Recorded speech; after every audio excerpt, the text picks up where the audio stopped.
The world of thought is mesmerizing, but unless you taste your existence, whatever you have in your mind has no real value. Taste is a form of consciousness that connects you to your timeless nature, to the totality. When you fully taste your existence, there is no personal you. Only existence exists. We can experience taste in degrees. It's like the taste of grapes. You could taste one grape, then a bunch of grapes, then a bushel of grapes, then the whole vineyard. Each gives you the taste of grapes. This material is so simple and obvious, but at the same time, we're so far from it. When you wake up tomorrow, you'll think of yourself as a personal you, because you're accustomed to that. You're used to thinking of yourself as being this body. But what you read here may open a little window in your consciousness, a window that faces toward the light. You still have to go through your life on earth, but now you have a direction. Breathe and come to your body. Accept what you see of yourself. Whatever shortcomings you see, whatever crystallizations and misconceptions you find, just come back to the body. There will be a time when you understand that what you see is not you. It's as though you are in jail. At first you don't know it. Then you find out you're in jail. Then you search for a way out, but you can't find one. You ask everyone. You read whatever's been written about it. Finally, you find the key. You discover the walls were imaginary. You were keeping yourself there by not seeing your conditioning. All the conditioning that formed your personality is precisely what you need to make compost from, so you can grow. At some point you will see that even all your experiences, all the good and the bad, were exactly what you needed. Everything that comes to you is exactly what you need to become who you really are. That's the benevolence of existence.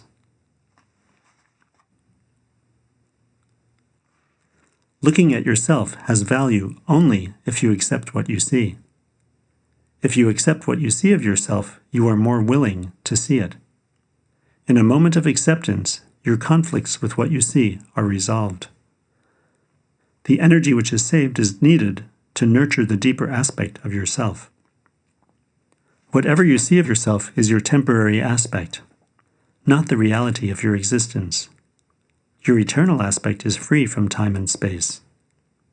Connection to your eternal aspect frees you from the fear of death. Disidentification from what you think you are is needed in order to be born into the reality of what you actually are. Fortunately, you can take the first step by bringing body and mind together. That brings you from the passive state to the active state.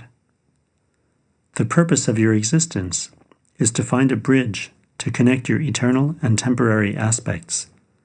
The purpose of our life on earth is to connect to the wisdom that originates from consciousness and give it to the earth by bringing it to our earth, our body.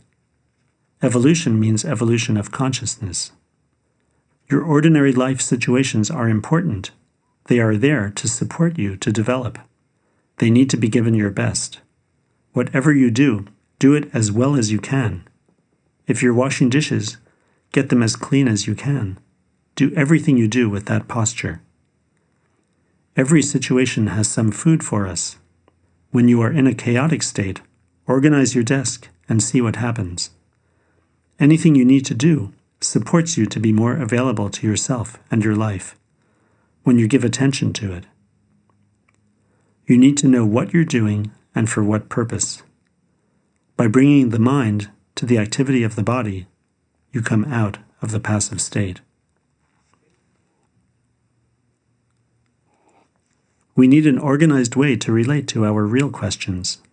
We need some kind of map, so we can correctly place ourselves in relation to the whole of existence. What am I? Why does life exist? What am I supposed to be doing? And can I do what I'm meant to do? What is this body? What is this thought process that takes place constantly? What are these feelings I have that jump back and forth between feeling good and feeling bad, liking and disliking? Is this how I'm supposed to be? Why don't I know who I am? Why am I not in charge of my life? If we have a map, we may be able to create an organized picture and see what would be a useful first step and how to take it. Let's say your aim is to have a harmonious life, a meaningful life. How do you begin? What gives it meaning, and how do you know that? These kinds of questions create new possibilities. Otherwise, we live life on automatic and never question it. Our thoughts come and go, uninvited. We don't choose to feel the way we feel. We don't even choose to move the way we move. The 4 relationships give us a map, a starting point. The first relationship is the relationship to your physical body. Through your body, you are connected to all other bodies, to everything existing in the universe, to the whole of manifested existence.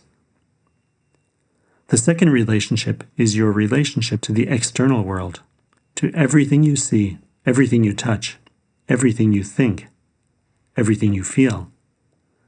Everything you can observe is external to you. That's the second relationship. Most of us live only in the first and second relationships. The first relationship is supported by your instinctive nature. 1 grain of the total intelligence of the universe was given as a gift to participate in the formation and maintenance of your body. Your part is to be sensitive enough to that instinctive nature to not interfere with it too much. For the second relationship, we need to learn to do something well. You have to become a good baker, a good engineer, a good cleaner, good at something. That way, you could earn a living. You also need a little social skill. You need to be in charge of your tongue, so you don't antagonize people. The first and second relationships are very important, but only temporarily. They're important as long as we have this physical body. These 2 relationships help us have a better life. But life is eternal. It doesn't end with the 70 or 80 years, nor did it begin with the appearance of your body. You existed even before the manifested universe. You yourself are the meaning of existence. That's why the third relationship is so important. When you have the third relationship, you have an aim for your life. Without it, you don't. What do you want? You don't really know. You want many things, but having a real aim means one thing: to bring your mind, feelings, and body to work together in harmony with each other. When these 3 work together, a window opens up in your consciousness, and you receive conscious energy, the emanation of your true nature. With the light of that conscious energy, you can see things as they are. Whatever the light of consciousness shines on becomes transparent.